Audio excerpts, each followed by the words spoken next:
In my book, Glued to Games, authors Scott Rigby and Richard Ryan explore the psychology of what makes games fun and entertaining.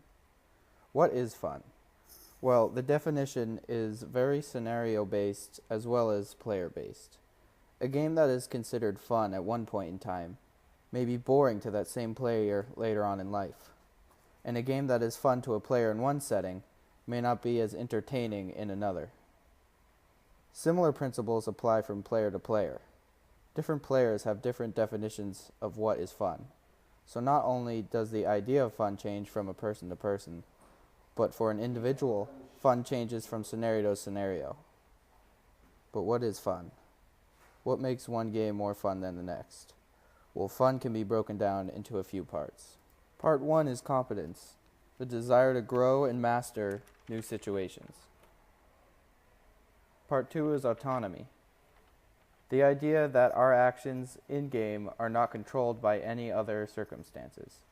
Basically, it's the desire to have freedom in a game. And part 3 is relatedness, the need to have meaningful connections to others. Well, that's a lot better than we usually do. Alright, thumbs up. Ready, guys? Let's do this. Leroy Jenkins! Oh my god, he just ran in. Competence, or the need for mastery, has its strongest roots in multiplayer games. Every game that utilizes multiplayer pits every player against one another.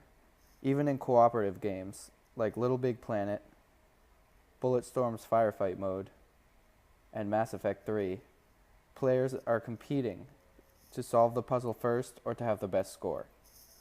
Everyone wants to be the best. Like athletics, being the best takes practice and skill. Some competitive teams train for 12 hours a day to get where they are now. You might be thinking, is that really fun? Well, authors Rigby and Ryan say yes, that even though the preparation is hard work, the fun is in the rewarding experience of accomplishing major goals. Autonomy is very important in making a game fun. Like competence, autonomy is an intrinsic motivator. The experience and rewards gained from accomplishing an intrinsic goal are much greater than that of an extrinsic motivator. Giving players a choice creates intrinsic motivation, where a player wants to choose an option based on their morals and thoughts.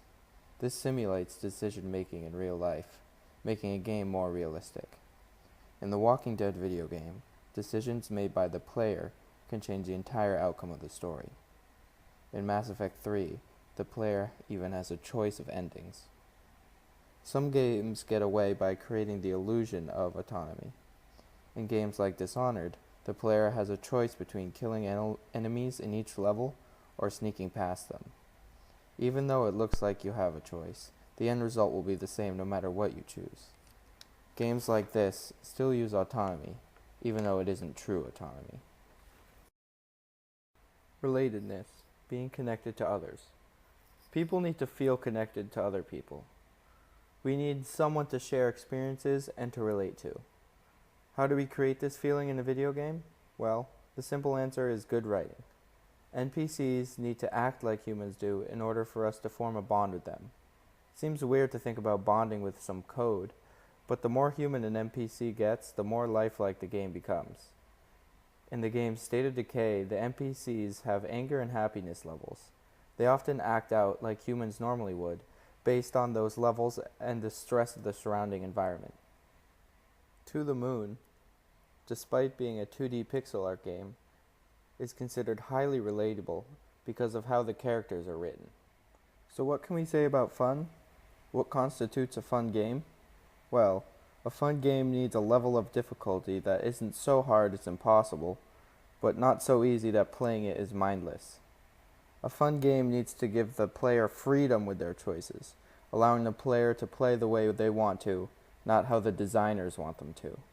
And a fun game needs to build relationships. There needs to be emotional ties between the player and another character in order to suck someone into the game. So, in conclusion, what makes a game fun is how many connections it can make to real-life decisions, morals, and ideals of the player. The more of those connections made, the more entertaining the game will be.